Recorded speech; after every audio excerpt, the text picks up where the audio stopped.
Dr. Zayn Malik Arman stood in the brightly lit operating room, surgical mask covering most of his face, but not enough to hide the exhaustion in his eyes. The clock on the wall ticked closer to midnight. Another day fading, another life hanging in the balance. He was one of the best trauma surgeons in the country.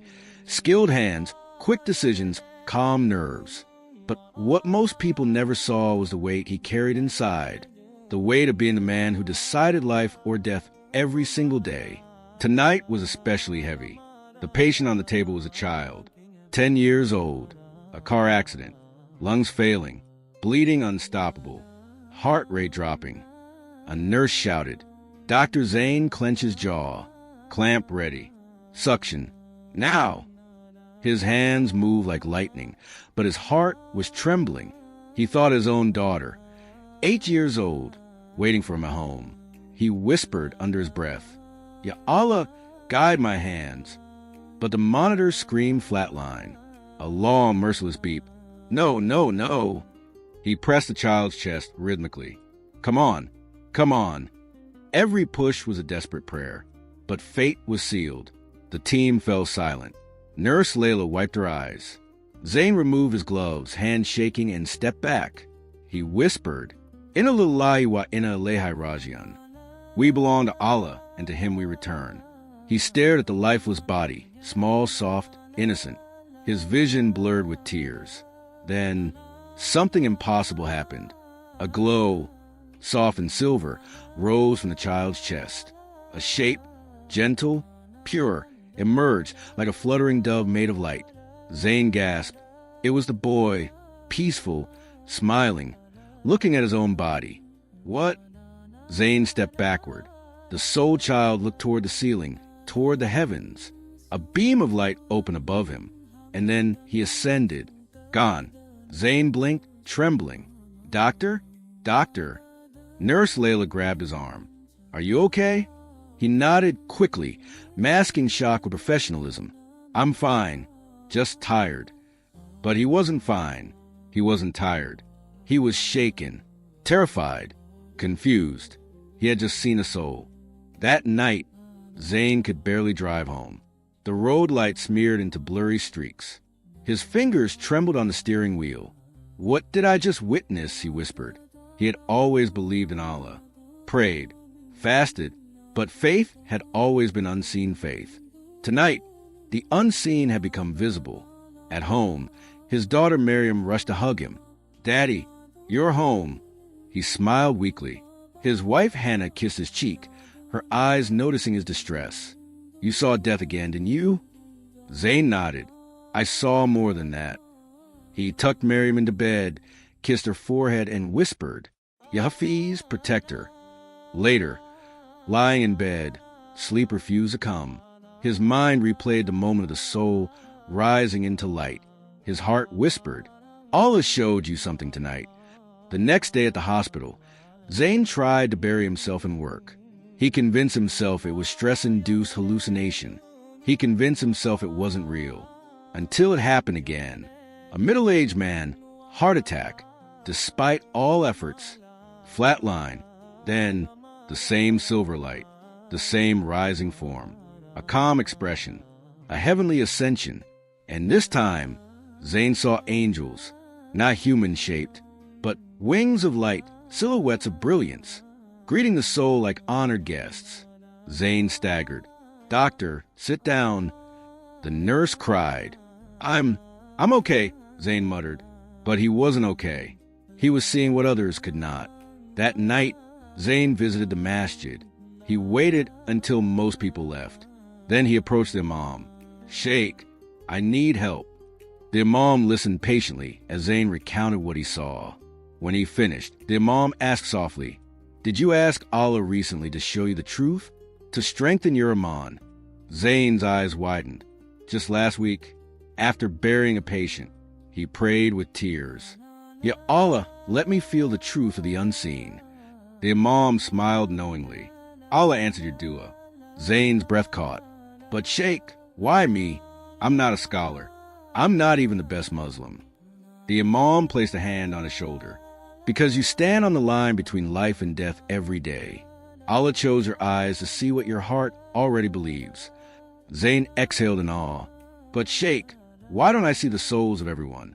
Only some. The Imam's face darkened slightly. That depends on their ending. Zayn gulped. What do you mean? The answer came sooner than he wanted. A wealthy businessman came into the ER. Severe internal bleeding. Zayn and the team worked for hours. Despite all efforts. Flatline. This time there was no light. No peaceful glow. No angels. Instead, a dark mist oozed from the man's chest, twisting upward like smoke from a cursed fire. The room felt cold. Breathing became hard.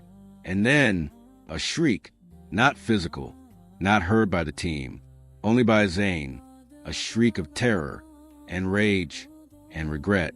The soul, if that's what was dragged downward, not by angels, by something else, claws of shadow, chains of darkness. Zayn fell to his knees. No, no, no. His heart begged. Ya Allah protect me from such an ending. The other staff looked confused. To them, nothing had happened, but Zayn had seen hell claim a soul. That night, he couldn't stop shaking. What kind of life must someone live? To have a death like that? He cried in sujud, Ya Allah, grant me Husnul Khatimah, a good ending. Do not let me die in a state you are displeased with. From that day, the hospital became a battlefield of endings. He saw, Dove, some souls leave glowing, like honored guests. Fire others leave screaming, dragged into darkness. Zayn's iman grew stronger, and his fear grew deeper.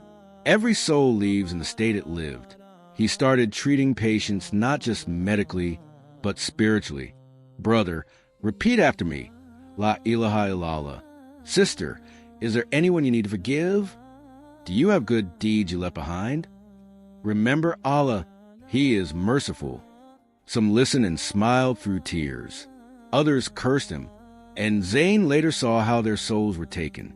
One night, an ambulance rushed in a man covered in tattoos, high on drugs, violent and cursing. He screamed, You can't touch me. I own this life. Doctors sedated him. His heart was failing. Zayn leaned close, whispered, Say, La ilaha illallah. The man spat in his face. Zayn wiped his cheek and tried again. Brother, just say it once. The man growled, Allah doesn't want me. Zayn's voice cracked. Allah wants you more than you know, please. The monitors shrieked. Flatline. Zayn looked for the soul. What he saw haunted him forever. A massive beast-like shadow seized the man's spirit. Chains glowed like fire. The fiend hissed. He died in my hands. He lived in my hands. Zayn screamed, No. The beast turned and saw him. Its voice crawled through Zayn's bones. You see us, surgeon. We will see you again. Zayn stumbled back in terror. Staff rushed to restrain him. He was shaking uncontrollably. He spent that night in the masjid, on the carpet, in sujud, sobbing, Ya Allah, forgive me. Forgive every patient I failed. Forgive my past. Protect my ending. He recited Ayatul Kursi over and over until his soul calmed. Time passed. Zayn changed. He prayed every salah in the masjid. He gave tzedakah quietly. He visited orphans. He hugged his daughter tighter. He kissed his wife's hands. He stopped yelling during surgeries. He learned to love people more. One day, the Imam smiled at him. You asked Allah to show you the unseen. Now that you have seen it, what will you do? Zayn replied without hesitation, I will help every soul leave this world, with the name of Allah on their tongue. The Imam's eyes watered. There is no greater mission. But even missions have their tests. One night, Zayn suffered sudden chest pain.